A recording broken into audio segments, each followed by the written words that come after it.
vamos a empezar con los partidos de ayer, como siempre en orden cronológico. Y el primero de ellos, en este caso, que tuvimos por la tarde aquí en España, fue esa victoria goleada, contundente cuanto menos, de la selección alemana ante el mítico Curazao. ¿Sabéis ya dónde está Curazao, sí o no? Bueno, ayer estuvo sobre el campo hasta el minuto, 38 podemos decir, que es cuando encajan el segundo, que a partir de ahí se van de partido.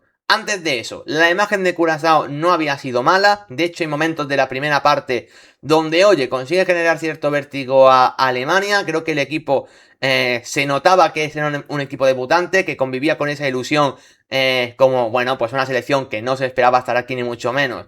Y bueno, cuando marca ese gol Líbano Comenencia, se nota mucho de que el equipo estaba sobreexcitado y que fueron a por todas. Quizás ese tramo de zozobra de Alemania nos puede dejar dudas sobre la selección germana en este mundial, pero la realidad es que luego en el tramo general de partido, digamos, no hubo tampoco demasiada historia. Desde que Kai Havertz al filo del descanso marca el 3-1 hasta el final del encuentro, fue un baño absolutamente de autor de una selección alemana. Que es verdad que a mí me dejó cosas que me gustaron bastante, sobre todo creo que el funcionamiento de los laterales y este Pavlovic en mecha en el centro del campo me parece algo en lo que basarse para crecer en Alemania durante este mundial.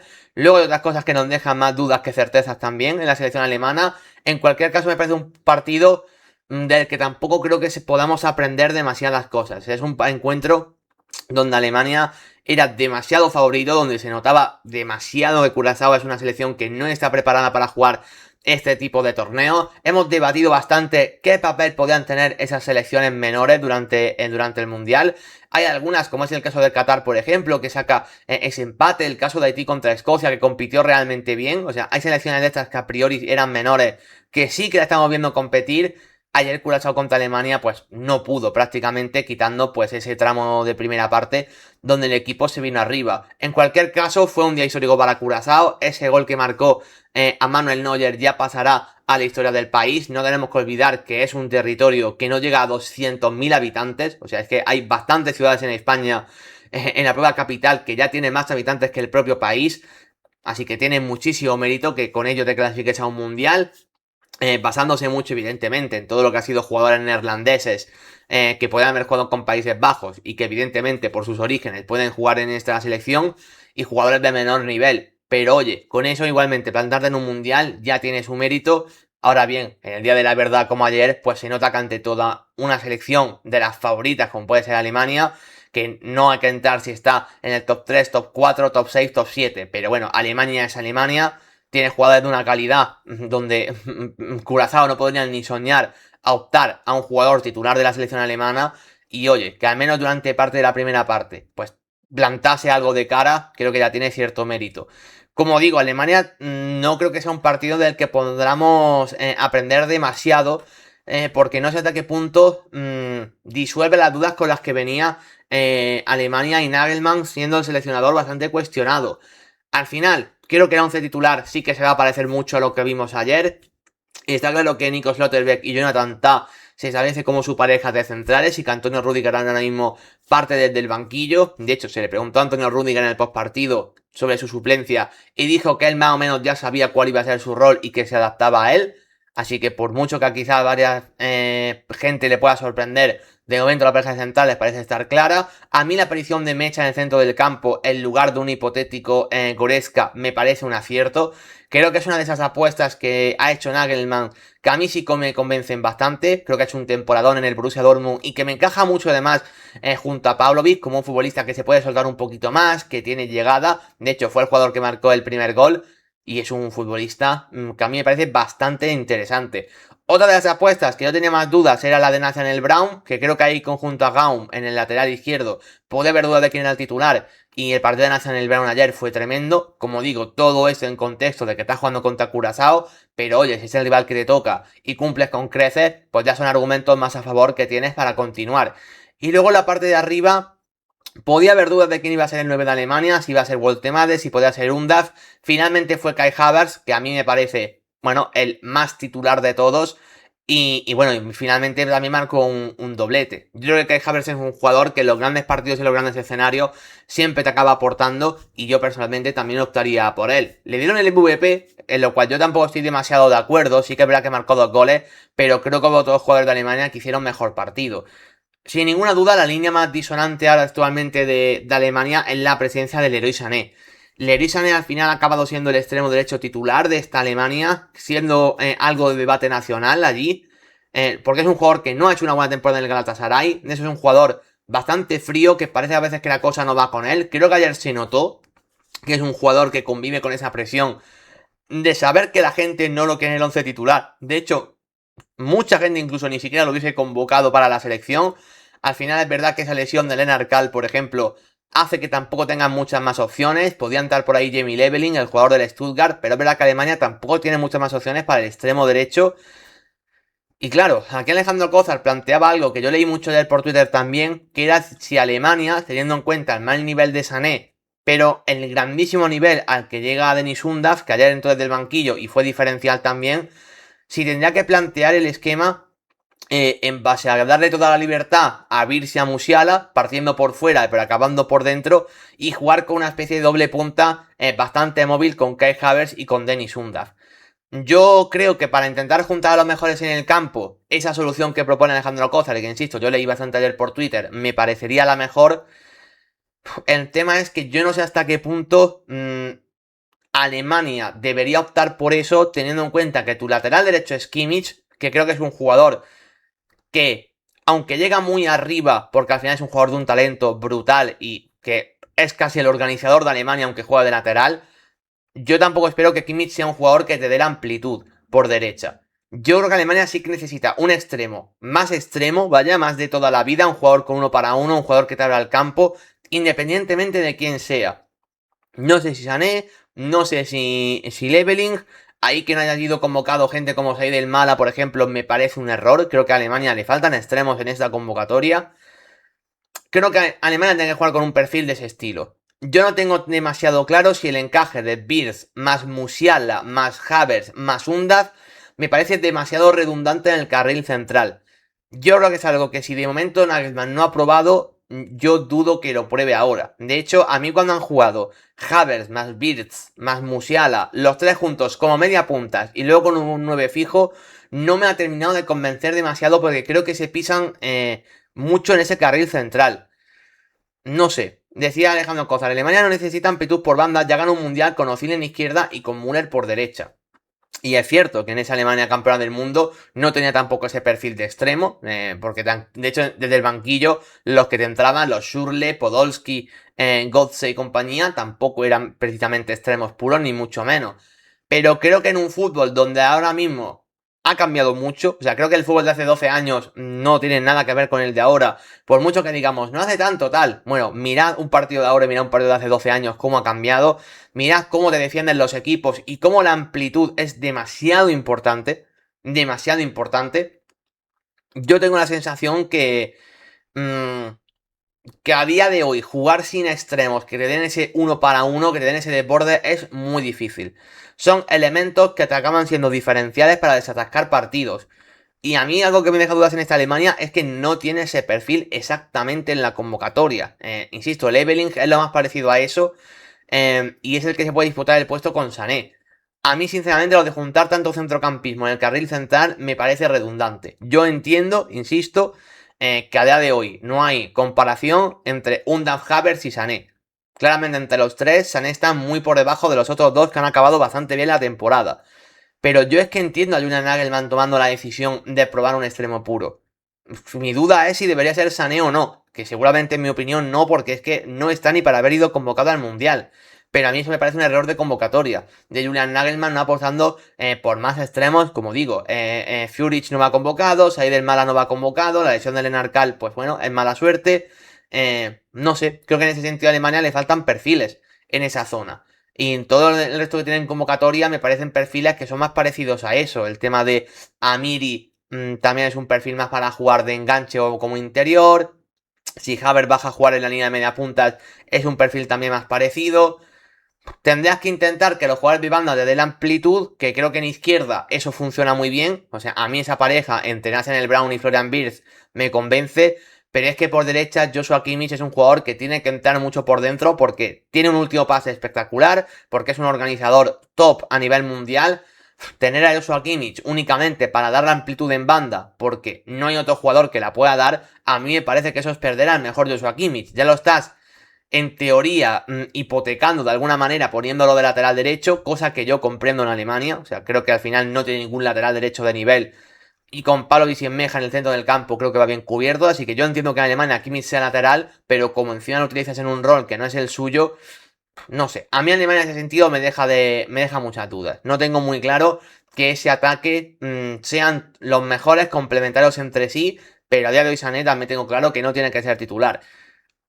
Seguramente lo que estamos diciendo de juntar a Undav, Havertz y compañía por dentro, junto a Virzi y Musiala, es algo que tenía que haber probado Nagelsmann antes de este mundial. Ahora, probar eso ante Ecuador y ante Costa de Marfil, ya veremos si es algo que va a poder hacer o no. A mí me parece complicado, pero es verdad que Sané su oportunidad la ha desaprovechado. Ya veremos en los próximos partidos. No hablo más del tema de Curazao y demás, porque a nivel futbolístico creo que tiene poco que analizar. Vimos un equipo muy flojito defensivamente. De hecho, veis que todos los defensas tienen cruz en Curazao. Porque la verdad, quitando Obispo, que alguna acción de nivel sí que le vi, a mí parece una línea defensiva muy pero que muy floja. El señor Floranus, Richarly Bassover y demás pues son jugadores que, pues bueno, pues están en el mundial, pero son jugadores que no sé hasta qué punto son élite o podrían jugar en la élite. La verdad es que la parte ofensiva de Curazao también me dejó dudas. Creo que lo mejor posiblemente pueda ser el centro del campo de Curazao. Es una línea que algo más me gustó, pero del resto, sinceramente, muy poquito. Como digo, tampoco quiero sobre reaccionar a esta goleada de Alemania porque es una selección que hay que seguir viendo en este mundial porque llega con dudas, no llega siendo una de las favoritas, pero sí que es verdad que es un resultado a la que dices, oye, el talento alemán es evidente, los jugadores para poder hacer algo importante los tiene y va a depender mucho de ese talento individual las opciones que tenga Alemania de llegar lejos en este mundial. Desde luego ya va a ir mucho mejor que los últimos, donde ni siquiera pasó la fase de grupos, en un mundial donde los mejores terceros pasan, bueno, con una goleada como la de que metió ayer de Alemania Curazao, ya está directamente en la siguiente ronda. Pero hay que ver a Alemania ante equipos de más nivel, como pueden ser Costa de Marfil o Ecuador. Países Bajos y Japón empataron a 2 en un encuentro con dos partes muy diferenciadas. Me recordó en gran parte también a lo que pasó con Corea del Sur, ¿no? Aquí por trazar paralelismos entre Japón y Corea. Y es un partido donde en la primera parte nos dicen muy pero que muy poquito. Hablamos de no sé cuántas ocasiones hubo en la primera parte, si sumamos los dos equipos, pero prácticamente nada. Partido claramente de 0-0, aburridísimo. Dos selecciones que parecía que no querían ganar. Un partido muy táctico de la pizarra, eso sí. Vimos a Japón cómo intentaba calmar mucho el ritmo del juego, ser una selección que no asumía riesgos. La Holanda de Ronald Koeman, pese a que es una selección que para mí debería ser pues una selección interesante con su centrocampista, mucho intercambio posicional, mucho ritmo, es todo lo contrario. Es una selección previsible, es una selección de poquito ritmo, que se basa en el talento individual sin tener grandes atacantes y sobre todo una selección, bueno, que para mí ha caído mucho desde la última Eurocopa hasta esta parte y unos últimos partidos que también han ido aumentando las dudas en vez de disiparlas. Para mí ayer aumentan con lo que vimos de Países Bajos, pese a que la segunda parte la cosa mejora en general. Como digo, la primera parte fue absolutamente infumable. Si hay algún aficionado al fútbol que esté viendo el Mundial, yo le ahorraría la primera parte del Países Bajos-Japón. Sí que todo mejora mucho en la segunda. No sé hasta qué punto mejora por el simple hecho de que el partido se abre por ese gol de Virgil van Dijk en un centro lateral. Porque a lo mejor si el gol de Van Dijk no llega tan pronto, podemos hablar de que la segunda parte hubiese sido más parecida a la primera. Creo que ese gol de Van Dijk lo abre todo, hace que Japón tenga que asumir más riesgos. De hecho, empata bastante pronto con ese gol de Nakamura. Pero realmente creo que ya con el 1-1 el partido, pues bueno, se empezó a abrir, ¿no? Creo que al final ya Países Bajos se vio por delante y por lo tanto cuando te empatan, pues quieres volver a ir a ganar. Japón, después de marcar ese gol, evidentemente también se anima más. Bueno, la segunda parte ambos equipos sí que se expusieron, todo lo que no lo hicieron en la primera. Pero sí que el cómputo general del partido Evidentemente, al abrirse fue más divertido, pero en cuanto a sensación y nivel de ambas selecciones, yo me vi de este partido con más dudas que certezas, en ambos casos. En el caso de Países Bajos, porque como digo, la primera parte fue terrible, ritmo ramplón a más no poder. Me parece increíble que un centro del campo que te junta a Frenkie de Jong, Reinders y Gravenberch pueda jugar a un nivel tan bajo. Me parece de verdad algo insostenible. No termino de entender muy bien por qué la fijación de meter a Gravenberch como interior de cierto recorrido. La sensación de Gravenberch jugando como ese jugador que aparece en su momento en Países Bajos y no el jugador que luego ha crecido tanto con el Liverpool, yo no lo termino de entender. Creo que Frenkie de Jong es un jugador que aunque tenga mucho rango, para aparecer, para asumir mucho balón, no es un organizador puro para decir, oye, yo comando el juego y que luego los de arriba se apañen. Lo primero porque Países Bajos no tiene ese talento diferencial y lo segundo porque Frenkie de Jong es un jugador que hace muchas más cosas. Me parece ese típico futbolista que le gusta recibir de cara pero luego poder soltarse y que muchas veces le tienes que guardar la espalda para que Frenkie de Jong rompa líneas. Frenkie de Jong, el papel que tiene en este Países Bajos, la sensación que tengo es de meterse mucho entre centrales, ayudar en salida y poquito más. Es un jugador que nunca progresa, es un jugador que nunca se mete entre líneas y yo creo que Frenkie de Jong es algo que también sabe hacer bastante bien. No sé, me parece que es un centro del campo que podría ser muy molón y muy complementario y lo que veo es todo lo contrario. Un centro del campo que es un bocadillo de cemento. Y aquí luego hablaremos de Ronald Koeman porque para mí su figura queda muy tocada después del partido de ayer. Que Virgil van Dijk sea un jugador de una grandeza enorme y te marque un gol como si fuese un 9 puro de área de toda la vida, habla de lo que es Virgil van Dijk. Y luego también la aparición de Crescencio Summerville, que ha sido el último en llegar entre comillas a esta selección, pero ha acabado muy bien la temporada con el West Ham pese a descender, y que es un jugador pues que te da algo distinto, algo de desborde que en este Países Bajos tampoco va sobrada. Me parecen dos elementos muy individuales, pero que no hablan bien del juego colectivo de Países Bajos. Creo que Donyell Malen es otro jugador que ha acabado muy bien el curso, pero donde no tengo muy claro si en lo que Países Bajos intenta proponer es un jugador que encaje. Me parece que es un jugador que en este Países Bajos podría ser más de revulsivo que de titular. En temas que tampoco tiene ningún otro 9 de demasiado nivel. O sea, está Memphis Depay, está Broby, que tampoco creo que sean 9 super élite y menos Memphis Depay a día de hoy. También está Bergros, que bueno, que para mí ya está muy pasado de rosca. Así que a mí al final Países Bajos se va de este partido, para mí, con bastante decepción, aunque ya venían mal, y sobre todo, con más dudas que certezas. Y creo que hay mecanismos muy poco trabajados en la selección de Países Bajos que a mí me sorprenden bastante. Veníamos de torneos donde Gakpo, fijando por izquierda, estaba siendo un jugador diferencial. Esos automatismos ayer no los vimos, me parecieron muy poco complementarios los movimientos en banda izquierda, donde prácticamente muchas veces no habría nadie. La sensación de, oye, Países Bajos necesita un lateral izquierdo que le dé amplitud por ese costado, o si no, que Gakpo fije por fuera, pero no ocurría ni una cosa ni la otra.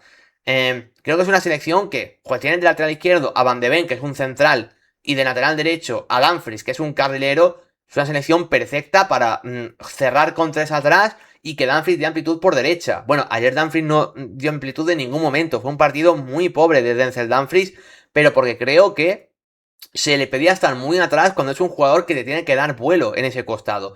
Si lo mejor de Dumfries es que la banda se la puede dar completamente a él. Y luego creo que hay jugadores como Summerville o como Donyell Malen que tienen capacidad para aparecer por dentro. Y bueno, y que Dumfries perfectamente se ocupe de todo ese costado. No sé, me parece una selección súper poco trabajada, súper poco automatizada. Y demás nombres que teniendo jugadores de buen nivel, tampoco tiene mega cracks mundiales hiper mega diferenciales. Bueno, Bob Van Dijk en lo suyo quizá lo sea. Pero hasta ahí. Hasta ahí. Creo que es una selección que tiene un potencial tremendo para llegar muy lejos en este mundial, pero que con lo que vi ayer y ya se veía viendo los últimos amistosos de Países Bajos, creo que puede caer a las primeras de cambio porque es una selección terriblemente entrenada. Japón, por su parte, es una selección muy particular, ya la conocemos, es una selección hasta cierto punto kamikaze. La verdad es que su seleccionador Moriyasu es un personaje de mucho cuidado, no lo digo en el mal sentido, tampoco sé si en el bueno, pero ya me entendéis, es un entrenador que, bueno, ciertamente rompedor, con un esquema muy ofensivo, aunque luego eso futbolísticamente se traduce de manera no sé si errónea, pero sí curiosa. Japón es una selección difícil de analizar, es una selección rocambolesca, difícil de entender posicionalmente. Tiene a extremos puros, pero puros, literalmente jugando de carrileros. O sea, a mí lo de Ritsu Doan, carrilero derecho, con funciones defensivas, me parece algo rarísimo, sinceramente. De hecho, creo que cuando entra Sugawara en esa posición, todo se naturaliza más. De hecho, creo que los cambios de Japón funcionan bien, en gran parte porque es más natural todo. Y al final, ese Ritsu Doan más Take Kubo en el mismo costado por derecha me parece una sinergia muy extraña y que no funciona bien. Luego el pobre Takekubo salió lesionado, no parece demasiado grave, a ver si puede seguir jugando en los siguientes partidos. Pero como digo, esta pareja Doan-Kubo me parece cero complementaria por derecha. Junta únicamente a Sano y a Kamada en el centro del campo, que está bien, tiene pocas alternativas en el banquillo ante los dos. O sea, si Sano o Kamada tienen un resfriado, está Tanaka y poquito más para sustituirles. Y luego eso, junta mucho atacante porque te junta a Doan, a Kubo, a Nakamura, a Maeda y a Ueda en punta. Para luego ser una selección, no sé, que su ritmo de balón muchas veces tampoco es demasiado alto. Tampoco intenta demasiado el uno contra uno, quitando el tema de Nakamura ayer. Es una selección, insisto, que juega de una forma muy extraña para los perfiles que tiene. A veces demasiado defensiva, muchas veces mete a demasiados jugadores atrás pese a jugar con mucho atacante. Es raro, la verdad, lo que plantea Moriyasu. Pero bueno, talento es evidente que tiene.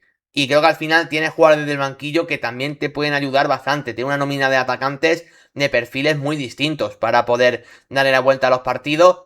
Es verdad que si hay alguna manera que no te esperas que Japón consiga empatar a Países Bajos, es a balón parado. O sea, que el 2-2 llegue en la última acción de los 90 minutos reglamentarios y que sea un gol a balón parado es cuanto menos cuestionable. Pero al final, bueno, eso te habla de que ni Japón ni Países Bajos son selecciones que para mí van a hacer un papel demasiado grande en este mundial. Son dos selecciones que por talento pues pasarán la fase de grupos seguramente, y más teniendo en cuenta lo de Túnez, y que, bueno, pues que tienen cierto potencial, pero del potencial a la realidad hay un trecho muy grande. Y a mí lo de ayer me parecieron más dudas por ambos lados que certezas para poder competir de aquí a un futuro. Para mí el mejor del partido fue Crescencio Summerville, por lo diferencial que fue con ese gol y porque me pareció de lo más participativo. Creo que la primera parte quizás estuvo un tanto errático, pero de luego nunca paró de intentarlo y me parece un jugador que, yo lo digo siempre, tener jugadores que lleguen a torneos cortos en un muy buen momento de forma puntual puede acabar siendo de diferencial y Summerville es uno de esos que ha llegado muy bien. También medalla para Virgil van Dijk, porque, bueno, tampoco creo que los goles que encaja Países Bajos sean culpa suya. Y luego abre el marcador del partido, en un partido que no está pasando nada. Y Nakamura, medalla de bronce, para mí sin duda el mejor jugador de Japón. De hecho, si no le puedes una medalla más alta a Nakamura, que quizá puede haberla tenido, de hecho Alejandro Cozas dice que para él fue su MVP, yo si no le he puesto más es porque es un jugador que creo que... ¿Cómo lo explico? Su toma de decisiones creo que muchas veces no es la mejor. Me parece un jugador peligroso, que lo intenta. Me pareció, vamos, el mejor de Japón ayer de largo junto a su portero. Pero creo que sí que es cierto que es un jugador que da demasiados toques, se lía mucho. Cuando le ha hecho un regate intenta el segundo y eso quizás se precipita. Me deja alguna duda en ese sentido, aunque, bueno, esa posición de carrilero ayer le fue muy útil a la selección nipona. Y lo de Suzuki, que no le he puesto medalla, me parece muy importante para Japón, que por fin han encontrado un portero con nivel de verdad, con nivel asentado para jugar en una buena liga europea. Creo que es un crecimiento que Japón necesitaba. Y ahora es una selección que cuando tiene fases defensivas es algo más fiable de lo que era antes. Pese que, insisto, a nivel de esquema táctico y perfil de jugadores, parece contraproducente con lo que Moriyasu intenta. Pero bueno, al menos ya tiene una línea defensiva y un portero sobre todo que creo que puede cimentar bases de cara a un futuro. Aunque a mí personalmente la línea defensiva de Japón tampoco es que me encantase a nivel individual en el día de ayer. Pero bueno, empate a 2. Yo creo que ambas selecciones seguramente estén en la siguiente ronda con ganar a Túnez. Así que en teoría deberían de pasar. Es verdad que ante Suecia hay que ver ahora Suecia porque es un rival que parece ser más difícil de lo que quizá podría ser. En cualquier caso, yo sigo pensando que son típicas selecciones que te pueden llegar bien a unos octavos de final, pero más allá de eso me parece complicado. Dos selecciones candidatas a ser el país revelación de este mundial, como pueden ser Costa de Marfil y Ecuador, se enfrentaron ayer en uno de los mejores encuentros en cuanto a nivel se refiere de lo que llevamos de este mundial. A muchos les puede parecer una locura lo que estoy diciendo en un partido donde solamente hay un gol y además el gol llega en el minuto 90, pero gente, hay que ser sinceros, el partido fue realmente entretenido, es uno de esos buenos ejemplos de que partidos donde no hay goles pueden ser divertidos, puede haber nivel y que son dignos de verse. Tenía muchas ganas de ver a esta Costa de Marfil contra Ecuador porque son dos selecciones muy diferentes, pero creo que con un margen de mejora y de crecimiento durante la Copa del Mundo bastante importante. Creo que Ecuador se nos pudo quedar algo corto en ciertos tramos del partido, sobre todo porque ofensivamente, ya lo sabemos, es una selección que no tiene tantas cosas. Creo que es muy dependiente de que Ener Valencia pueda tener su día como lo tuvo en otros mundiales. A partir de ahí, a mí lo de Gonzalo Plata, lo de Yeboah, lo de Minda, me parecen jugadores que a mí tampoco me parecen diferenciales para lo que debería ser un mundial.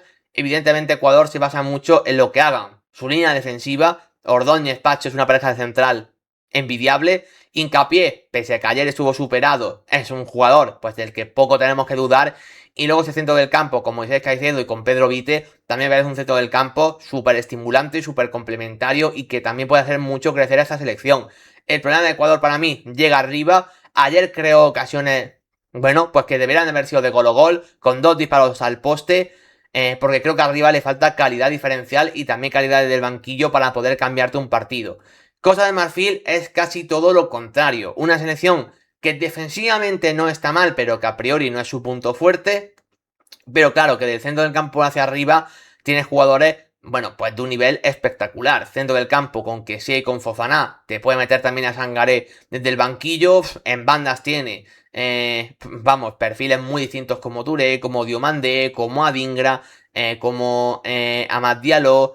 Tiene a Nicolás Pepe para jugarte en ese rol más o menos de enganche. Arriba tiene a Boni, tiene a Guaji. En fin, tiene atacantes de perfiles distintos, complementarios entre sí. Y por eso es una de las selecciones que a mí más me apetece ver en este mundial a nivel ofensivo. Ayer, en verdad que creo que muchos de estos jugadores se nos quedaron algo cortos. Principalmente el Guaji o Touré. Yo me esperaba algo más de ellos. De hecho, si a Touré le he puesto una cruz es porque creo que no estuvo demasiado inspirado. Pero claro, el que sí lo estuvo fue Jean Diomandé. Creo que el partido tenemos que empezar a hablar de la figura de Jean Diomandé porque es el que empieza a condicionar absolutamente todo. Le tocaba bailar contra una de las más feas, podemos decir que es esa pareja contra Hincapié. Hincapié, jugador que, bueno, pues ha sido titular en una final de Champions. Es un jugador, bueno, pues que es un especialista defensivo en ese rol de lateral o de tercer central, como quiera jugar ya ahí Ecuador. Y ayer Diomandé se lo pasó, vamos, por delante, por detrás, le pintó la carita. E Hincapié ayer estuvo superadísimo. Vamos, a Hincapié le he puesto cruz porque si tengo que hablar del partido de ayer, estuvo muy superado. Pero no le quiero tampoco crucificar a Hincapié ni mucho menos. Quiero darle mucho mérito a lo que hizo ayer Jean Diomandé, que es uno pues, de los mejores extremos del mundo en la actualidad. Tengo que decirlo así de claro. Es un jugador que aquí en España le vimos aparecer de la absoluta nada en ese Leganés de Borja Jiménez. En 5 partidos contados ya era el mejor jugador del equipo. Lo ficha el Leipzig en ese momento, un jugador muy verde y muy por hacer. Y su transformación de aquí a un año ha sido increíble. Creo que ese regate, esa explosividad era algo que entendíamos que lo tenía. Ayer demostró poder ser superior a cualquier defensor hasta contra Hincapié. Porque tiene unas cualidades físicas tremendas. Pero es que aparte de eso, lo que ha mejorado en la toma de decisiones a mí me parece una barbaridad.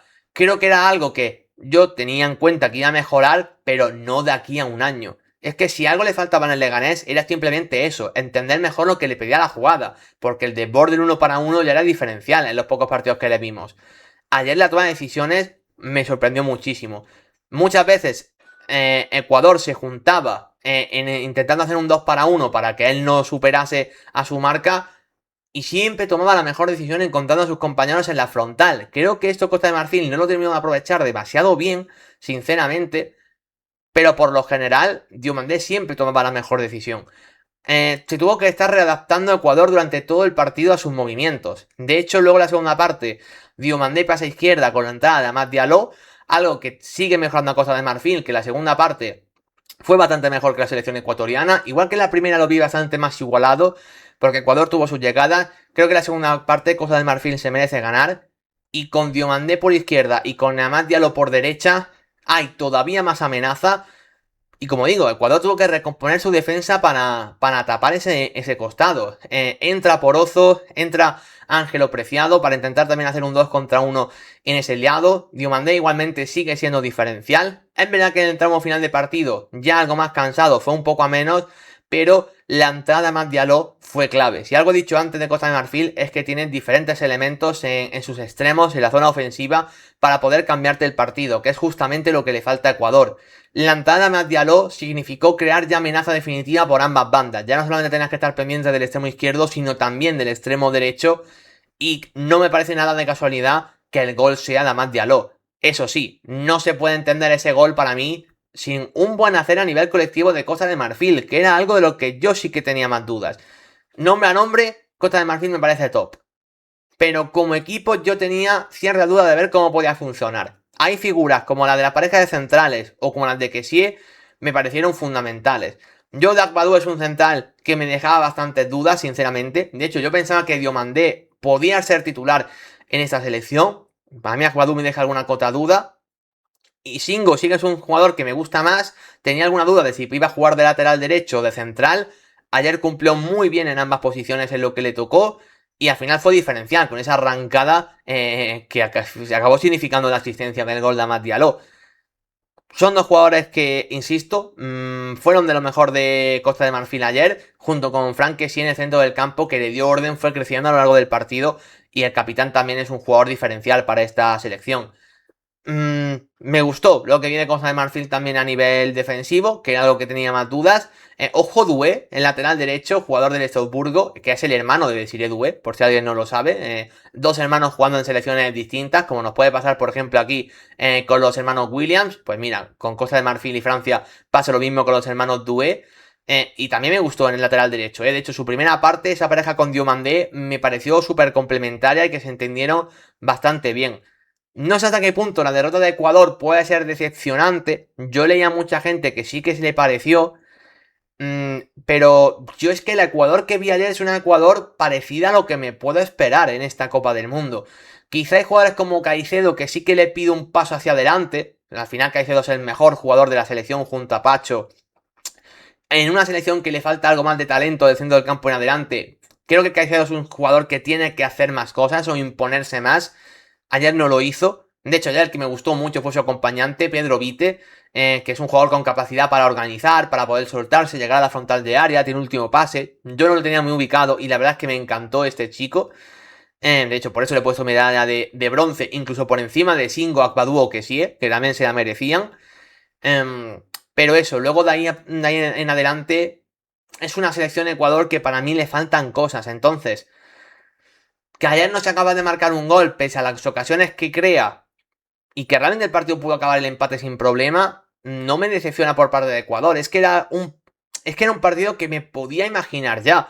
Y al final sí, es una selección muy fuerte a nivel defensivo, pero Costa de Marfil tiene con qué poder hacerte daño. Entonces, a mí no me sorprende tanto este 1-0. Para mí, más que hablar mal de Ecuador, habla bien de Costa de Marfil, que yo le tenía cierta esperanza en esta Copa del Mundo. Me parecía un partido igualado, lo fue. Quizá Costa de Marfil fue a más en la segunda parte y se mereció esa victoria, porque al final, como digo, tener atacantes diferenciales muy enchufados te pueden acabar dando partidos y acabar dando torneos. Costa de Marfil lo tiene.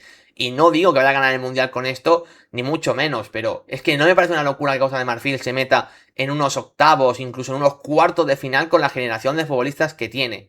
Creo que es una selección que ha crecido durante los últimos años y que llega a este mundial con nombres en un estado de forma muy pero que muy positivo. Así que uno de los partidos que más ganas tenía de ver, para mí no decepcionó, y evidentemente muchas ganas de seguir viendo lo que puede hacer Costa de Marfil en este mundial y también cómo se tiene que recuperar Ecuador porque no tiene un grupo fácil. A ver ese encuentro contra Alemania y luego contra Curazao, que es la selección fácil del grupo. No creo que Ecuador tenga la capacidad de golear tanto como lo hizo Alemania. Así que ojo también esa diferencia de goles. A ver si con 3 puntos le pudiese valer para clasificar. Porque el partido contra Alemania evidentemente no va a ser fácil. Hemos tenido otra goleada en el Mundial. Después de la que hemos tenido por parte de Alemania. hemos tenido también ahora la segunda mayor, que ha sido la de Suecia ganando 5-1 a Túnez. Una goleada ciertamente inesperada, creo que en la prueba del partido podíamos entender que un encuentro parejo, donde ambas selecciones llegaban con ciertas dudas. Túnez es una selección que ya no conocemos del pasado mundial como una selección pues ciertamente correosa, competitiva, de un nivel defensivo bastante decente, que luego con balón es un poco bocadillo de cemento. No es la selección más divertida de ver, la tunecina, ¿para qué vamos a negarlo? En un mundial donde está lleno de selecciones africanas muy interesantes de ver, Túnez no es la más agraciada, dejémoslo así, pero sí que contamos con una selección ciertamente competitiva. Suecia llegaba siendo una selección que dejaba bastantes dudas. Sí que esa doble punta parecía muy estimulante con Isak y con Gyökeres, pero ambos han hecho mala temporada. Y a partir de ahí el equipo me parece que tiene buenos centrales, sí, ese trío con el Lindelof, Hien y Lagerbielke que me parece de lo mejor que tiene la selección. En el centro del campo, creo que era una de las cosas que podía dejar dudas por cómo se complementaban entre ellos. Gente joven como Ayari, como Verbal, hay que ver cuánto podían sumarte en esta Copa del Mundo ya. Y Suecia al final ha tenido una clasificación complicada para este mundial. Acaba entrando en la repesca y de aquella manera. Bueno, yo no creía demasiado en esta selección de Suecia. En Túnez me la esperaba ciertamente competitiva. Y claro, cuando tú ves a dos selecciones a priori a un nivel tan parejo, pero que dejan dudas ambas, no te esperas una goleada como la que vimos ayer. Goleada muy condicionada por la cantidad de errores que cometió Túnez a nivel defensivo. Casi que podemos hacer un paralelismo con lo que vimos de Sudáfrica ante México. Al final, ya comentamos en ese primer día que México había hecho un partido correcto y que simplemente había ganado porque sí, había hecho buenas jugadas a nivel ofensivo, pero que en general Sudáfrica es que le había regalado y concedido demasiado. Ayer con Túnez me pasa un poco más de lo mismo. ¿Cuál es la diferencia? Pues que Suecia tiene arriba a dos bichos que son mucho más peligrosos de lo que te puede dar México contra Sudáfrica. De ahí la goleada. Pero las sensaciones fueron similares. Errores no forzados. Sobre todo regalos que en un mundial que tienes que estar al 100% de concentración no puedes cometer, porque tú puedes estar, no sé, nervioso y en base a eso cometer un error. Que tengas un control malo, por ejemplo, que se te escape un balón. Eso creo que son cosas que te pueden ocurrir. Pero hay cosas que son de una falta de tensión, de una falta de competitividad impropia de una selección que lo que demostró en el último mundial fue justamente lo contrario. A mí el error, por ejemplo, de Elias Skiri, que al final es el capitán y uno de los mejores jugadores de la selección tunecina, que le regale el gol a Suecia, que además fue el 3-1, que creo que es un gol muy doloroso, porque llega en la segunda parte, cuando Túnez había conseguido recortar distancias al final de la primera, en un momento en el que Túnez podía estar en el partido. Ese error de Skiri acaba significando un 3-1 con el que ya Túnez se va definitivamente del encuentro. Luego, qué decir de su portero, lo del chamaca ayer no tuvo nombre, es que se equivoca en varios de los goles, sobre todo el de 2-0, el gol de Alexander Isak, es una parada que cualquier portero de nivel mínimamente semiprofesional la tiene que hacer. Que la jugada de Suecia es buena y que el golpeo de Isak está bien, pero es una parada relativamente sencilla para un portero que está jugando una Copa del Mundo. A eso le sumamos que defensivamente me dejó alguna duda. No creo que tanto culpa de los centrales. O sea, yo no creo que la culpa ayer de que encajasen 5 goles fuese de los centrales. Porque a mí lo de Rekis, lo de Talvi y lo de Benhaida me pareció, bueno, sin más. No creo que fuesen un problema. A mí el problema me parece el juego por fuera de Túnez. O sea, lo de los carrileros o laterales me parece terrible. Son dos jugadores que yo no tengo controlados, ni a Abdi ni a Jan Valery. Pero son dos jugadores de un nivel muy flojito en base a lo que vi ayer, superados con mucha facilidad, siendo más un problema que una solución. Y luego el centro del campo, ese doble medio centro con Skiri y con Rani Kedira, me dejó muy pero que muy frío, cuando en teoría son de dos de los jugadores de más experiencia de este combinado. Sobre todo lo de Skiri me parece terrible, pero es que Rani Kedira tampoco dio ni una solución. Lo más salvable del partido por parte de Túnez, Aníbal Mejbri, número 10. Aquí en la liga lo tuvimos en el Sevilla en un paso un tanto turbulento, dejámoslo ahí. Como jugador ya crecido y es uno de los líderes de esta selección. Creo que fue uno de los pocos que intentó cambiar el rumbo del partido, sobre todo al final de la primera parte. Pero quitando eso, es que muy poquito del resto. Yo no me esperaba una Túnez que funcionase tan mal a nivel colectivo y tan anticompetitiva. Esto lo aprovechó Suecia con los que tiene arriba, con Gyökeres, con Isak y con un Ayari que también se sumó a la fiesta.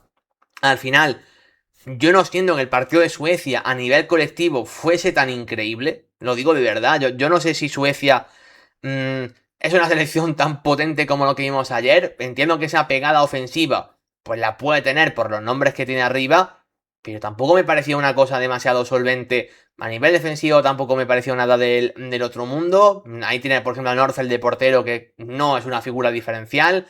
El centro del campo, pues ayer un poco sin más, por ejemplo.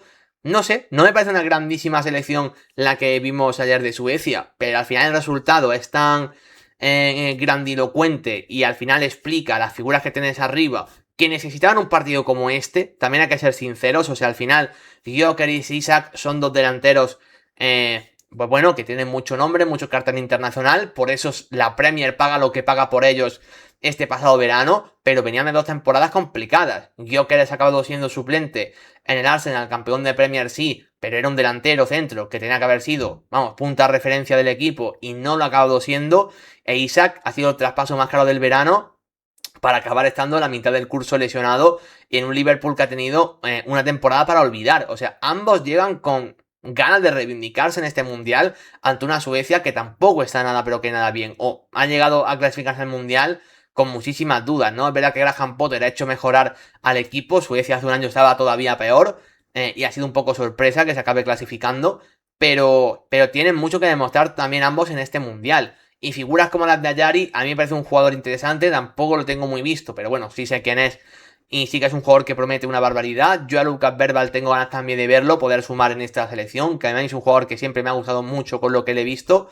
Entonces, pues Suecia tiene este potencial, pero todavía quiero ver cómo se comporta como grupo, donde tengo también alguna duda. En cualquier caso, esta goleada, desde luego, motiva mucho lo que puede ser Suecia en este mundial. A priori parte como una selección por debajo de Japón y Países Bajos, y ya con un empate ante ambos, o contra uno de los dos, te va a valer. Incluso puede que goleando ya le pueda valer. Y yo creo que con 3 puntos y más 2 en la diferencia de goles general, muy posiblemente te clasifiques a octavos de final. Ya con eso, Suecia ya posiblemente vaya a hacer más de lo que a priori la mayoría podíamos esperar de esta selección sueca. Así que, bueno, tenemos por ahí a Alexander Isak, que por cierto es el jugador con más contribuciones de gol en este mundial, porque ayer dio un gol y 2 asistencias.